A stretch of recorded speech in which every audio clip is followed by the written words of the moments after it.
Hello and welcome to Financial Awareness Sessions by Study IQ.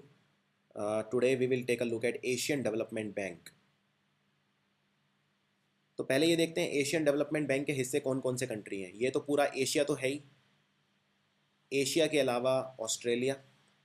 ये basically Asia Pacific region का bank है। Asia और Pacific region, आप जानते हैं ये पैसिफिक समुंदर है।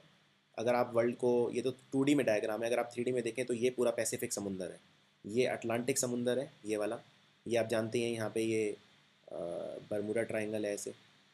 ये पुर्तो रिको, फ्लोरिडा और यहाँ पे बरमूडा, ये कंट्री, ये अटलांटिक ओशियन है। ये पैसिफिक ओशियन है और ये भी पैसिफिक ओशियन है। तो एशिया और पैसिफिक कंट्रीज़ इसमें आते हैं। तो जैसे अमेरिका हो गया, कनाडा, पूरा Asia, mainly Australia, New Zealand, Papua New Guinea island, Indonesia. तो हम इस पर नज़र डालेंगे ज़्यादा।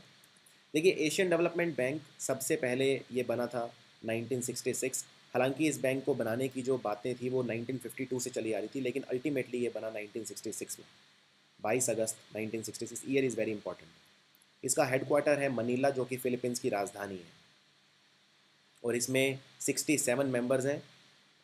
जैसा मैंने बताया था, एशिया और पैसिफिक कंट्रीज़ के 67 में से 48 कंट्रीज़ हैं जो एशिया और पैसिफिक में आते हैं, और 19 कंट्रीज़ हैं जो उनके आउटसाइड हैं। बैंक में, किसी भी बैंक की तरह, 3 लेयर्स हैं। पहला एक बोर्ड ऑफ गवर्नर्स हैं, बोर्ड ऑफ डायरेक्टर, मैनेजर्स और एक प्रेसिडेंट। इसका प्रेसिडेंट हमेशा जापानीज़ होता है, क्योंकि जापान का इसमें बहुत बड़ा रोल है। इस बैंक में सबसे ज़्यादा शेयर है।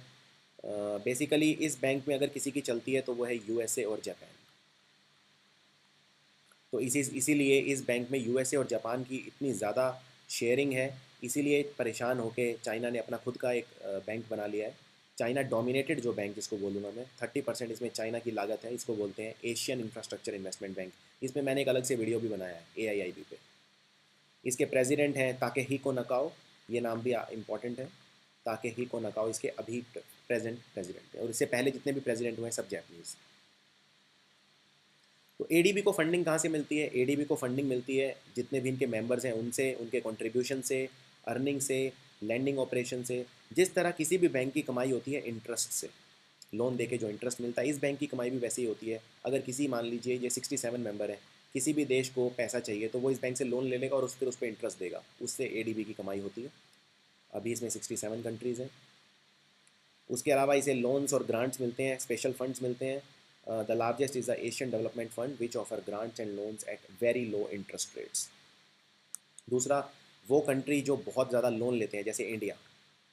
इंडिया के लिए अच्छा है कि जितने ज़्यादा से ज़्यादा ऐसे बैंक हों, जैसे ADB है, AIIB, Asian infrastructure investment bank. अभी इंडिया ने खुद ही, ब्रिक कंट्रीज़ ने बनाया न्यू डेवलपमेंट बैंक। क्योंकि अगर जितने ज़्यादा बैंक होंगे उतना ज़्यादा बैंक के बीच में कॉम्पिटिशन होगा लोन देने के लिए, तो इंटरेस्ट रेट बहुत ज़्यादा चार्ज नहीं कर पाएंगे। तो एशियन डेवलपमेंट बैंक ने किस किस में अभी रिसेंटली पैसा लगाया है? Afghan diaspora project, earthquake and tsunami in Indonesia, ROC offshore, Colombo harbour. ये मैं सिर्फ आपकी अंडरस्टैंडिंग के लिए बता रहा हूँ, ये एग्जाम में नहीं पूछा जाएगा। Trans Afghanistan gas pipeline. ADB 2 तरह के लोन देता है। पहला होता है हार्ड लोन, जो कि ऑर्डिनरी कैपिटल रिसोर्स से देता है, और एशियन डेवलपमेंट फंड से देता है। एशियन डेवलपमेंट फंड, आप जानते हैं, एशियन डेवलपमेंट बैंक का सबसे बड़ा सोर्स है इनकम का। और दूसरा सॉफ्ट लोन देता है। सॉफ्ट लोन जो special fund resources including 50% paid in and callable elements. 2 तरह के लोन होते हैं, हार्ड लोन और सॉफ्ट लोन। ये है सबसे इंपॉर्टेंट डेटा। इस बैंक के 5 सबसे बड़े शेयर होल्डर देखिए, जापान और अमेरिका सबसे बड़े। तो सबसे ज़्यादा पैसा इन्होंने लगाया, तो सबसे ज़्यादा इन्हीं की चलती है एशियन डेवलपमेंट बैंक में। और चाइना की, सिर्फ चाइना और इंडिया बहुत ही पीछे हैं। दोनों का सिर्फ 6% लगभग इसमें रोल है, 6.5%। तो टॉप 5 कंट्री जो वोटिंग पावर है उसमें भी जापान और US सबसे आगे हैं, और चाइना और इंडिया तीसरे और चौथे नंबर पर है, और 5वें नंबर पे है ऑस्ट्रेलिया। ADB ने अभी कुछ रिसेंट करंट अफेयर देखते हैं। एक इम्पॉर्टेंट न्यूज़ ये है कि एशियन डेवलपमेंट बैंक ने कहा है कि वो इंडिया को जो लोन देगा वो 50% से बढ़ा देगा, और अब वो 12 बिलियन देगा। अभी हमें जो एशियन डेवलपमेंट बैंक से लोन मिलता है वो मिलता है 8 बिलियन। $8 बिलियन। $1 बिलियन, अगर मैं डॉलर की वैल्यू 60 रुपये मानूँ तो 6,000 करोड़ होता है। यानी हमें लगभग 50,000 करोड़ रुपए का लोन एशियन डेवलपमेंट बैंक देता है, लेकिन अब वो बढ़ा के 12 बिलियन होने वाला है 2018 तक। इसका रीज़न ये है कि हम बहुत सारे प्रोजेक्ट्स बना रहे हैं। हमारे यहाँ लगभग 90,000 किलोमीटर के रोड्स बन रहे हैं, मेट्रोज बन रही हैं, बहुत सारे project, digital India, skill India, उसके लिए धन चाहिए और वो हम इससे लोन ले लेंगे। उसके अलावा एशियन डेवलपमेंट बैंक ने कहा है कि इंडिया की जो ग्रोथ है, जीडीपी ग्रोथ, वो चाइना से भी ज़्यादा होगी। इंडिया की ग्रोथ 7.8% जो प्रोजेक्शन की है एडीबी ने, और चाइना की 7.2% 2015 कैलेंडर ईयर में। So that's it in Asian development bank. If you like this video, please subscribe to our channel. Thank you.